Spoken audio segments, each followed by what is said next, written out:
যারা পালিয়ে আছে আমি তাদের আগে আপনাদের বলছি যে তারা আমাদের খানায় এখন ক্রিমিনাল, তাদের যেই কোনোভাবে পাওয়া হলে তাদের ধরা হবে। আপনারা যদি তারে খবর দিতে পারেন আমরা তাদের ধরে ফেলবো। ডিআইজি সাহেব এখানে আছে, র্যাবের ডিজি আছে, অন্যান্যরা আছে, কমিশনার সাহেব আছে, তাদের ক্ষেত্রে এটা হলো আমাদের একটা ডিসিশন।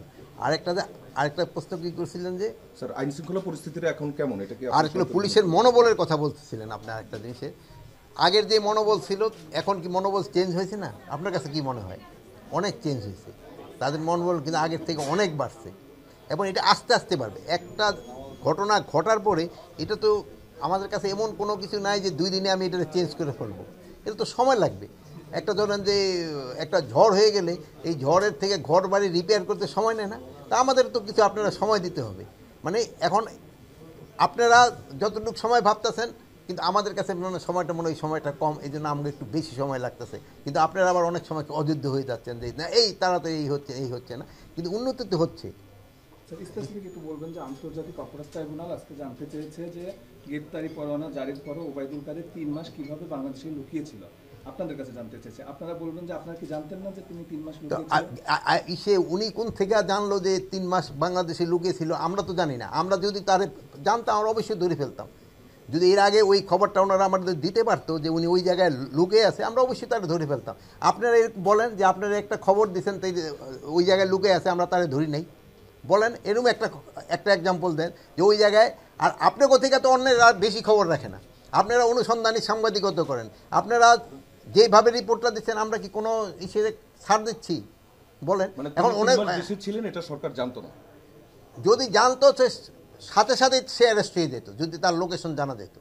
স্যার আমি রিলেটেড একটু প্রশ্ন করতে চাই। আন্তর্জাতিক অপরাধ ট্রাইব্যুনাল থেকে আমি যেহেতু আন্তর্জাতিক অন্যটা আমার রেফার করে, যেহেতু আমি ওনারটা জানি না এখন বলছি না স্যার। 5 তারিখের পরে অনেক আইন শৃঙ্খলা রক্ষাকারী বাহিনীর সদস্যরা তারা কাজে যোগও দিয়েছিল, কিন্তু যখন মামলা হলো তখন তাদের অনেকেই আসলে এখান থেকে পলাতক হয়েছে। এখানে আইন শৃঙ্খলা বাহিনীর কোনো দুর্বলতা আছে কিনা?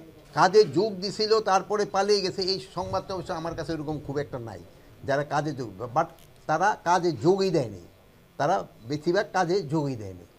যেমন ধরেন আপনি দেখেন এই আগে সরকারের যে প্রাইম মিনিস্টার ছিল ওনার আত্মীয় স্বজনের 16টা এমপি ছিল, উনি কিন্তু আগে সব কটারই ভাগাই দিছে,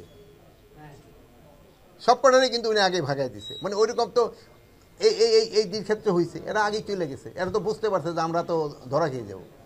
স্যার শেখ হাসিনাকে ফিরে আনার বিষয়ে ইন্টারপোলের সাথে যে পদক্ষেপ নেওয়া হয়েছে সেটি কি পদক্ষেপ নেওয়া হয়েছে? ইন্টারপোলে তো আমরা লিখছি, কোর্ট ইন্টারপোলের ক্ষেত্রে আমরা তাদের এই আইজি সাহেব থাকলে আরও আপনার ভালোভাবে বলতে পারতো, আমরা কিন্তু তাদের অলরেডি আবার রিমাইন্ডার দিয়েছি।